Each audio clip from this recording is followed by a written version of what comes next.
صل على سيدنا محمد يا رب صل وسلم دائما ابدا على حبيبي. جو خواتین تراویح کے لیے آ رہی ہیں پردے کا مکمل خیال کریں، ورنہ ثواب کے بجائے الٹا گناہ ہوگا. اور جب تراویح ختم ہوتی ہے باہر جانے لگتے ہیں تو پہلے تھوڑا سا ٹھہر جائیں، مردوں کو نکلنے دیں، اس کے بعد جائیں. یہ بیان سے پہلے میں ایک چھوٹی سی وضاحت کر دوں. خواتین کے مسجدوں میں آنے پر بعض لوگوں کو اشکال ہوتا ہے، وہ اشکال کا تو میں کئی بار جواب دے چکا ہوں. جتنی بھی احتیاط کروائی جائے نا، کچھ نہ کچھ بے احتیاطی پھر بھی ہوتی ہے. اس بارے میں ایک اصول ہمیشہ یاد رکھیں.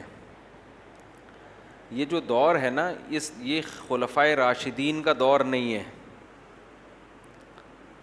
اس کی ماہر علماء ایک مثال دیتے ہیں کہ ایک پیشنٹ جب بیمار ہوتا ہے، ہارٹ پیشنٹ ہے مثال کے طور پر،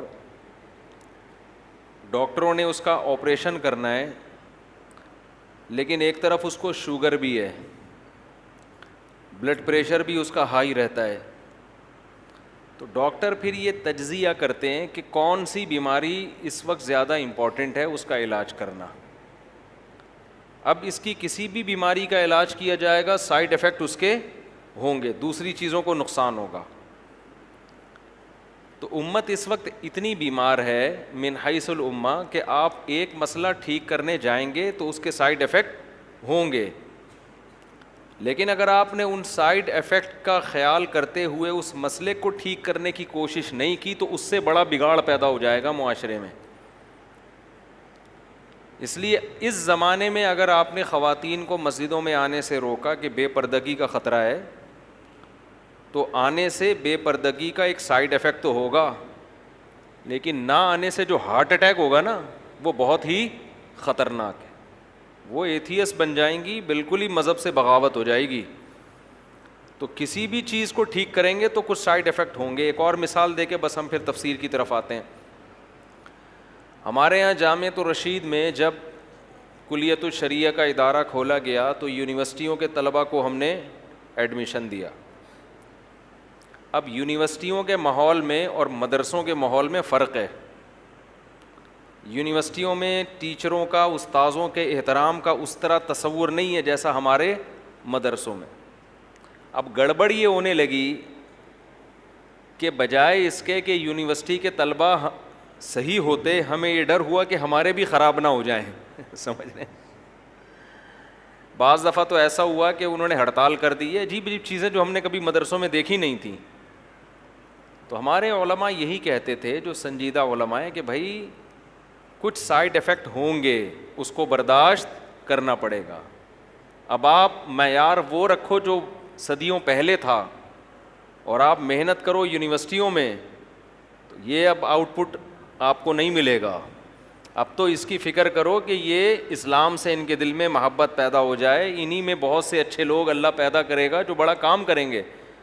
اور واقعی ایسا ہوا. جب کلیۃ الشریعہ کا ادارہ جب وہ کھولا گیا نا، تو ہمیں یاد ہے 3-4 سال ہم نے جن طلباء کو پڑھایا وہ عجیب ہی وکھری قسم کے تھے. سارے نہیں، بہت سے اچھے بھی تھے، بعض ایسے تھے کہ کھوپڑی ہماری قبول ہی نہیں کرتی تھی ان کو. مثلاً ہم کلاس میں آئے ہیں تو ہمارے یہاں تو اس کا تصور نہیں ہے کہ ٹیچر کلاس میں آئے اور طلباء ٹیک لگا کے بیٹھے ہوئے یوں کر کے نا، ایک دم طلباء تمیز سے، تو وہ بیٹھے، بعض ان میں، سارے نہیں، وہ بیان بھی سن رہے ہوتے ہیں، ٹیک لگائے ہوئے بیٹھے ہوئے ہیں. جو لیٹا ہوا ہے وہ لیٹا ہوا ہے، اٹھ ہی نہیں رہا. ارے بھائی تو اٹھ جا یار، کیا کر رہا ہے. تو ہمارے استاذ کہتے تھے انہی میں اللہ ایسے لوگ پیدا کرے گا جو ایسا کام کر کے دکھائیں گے کہ ہٹو بچو ہو جائے گا، برداشت کر لو ان کو جیسے تیسے ہیں.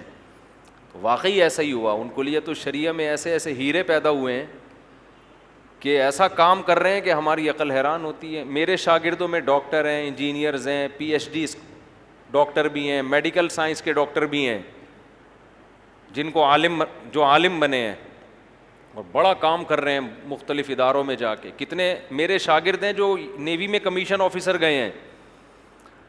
تو اگر آپ نے اس زمانے میں سائیڈ ایفیکٹ دیکھنا شروع کر دیے نا تو کسی کام کے نہیں رہو گے. 4 آدمیوں کو لے کے بیٹھ کے بس ان پہ پوری محنت کر کے ان کو آپ ولی اللہ بنا دو گے. جب آپ کام کوانٹٹی کے لحاظ سے بڑھانا چاہتے ہو تو کوالٹی پہ تھوڑا سا کمپرومائز کرنا پڑتا ہے. Thanks for watching. Don't forget to like, comment, share and subscribe to Mufti Tariq Masood, famous scholar.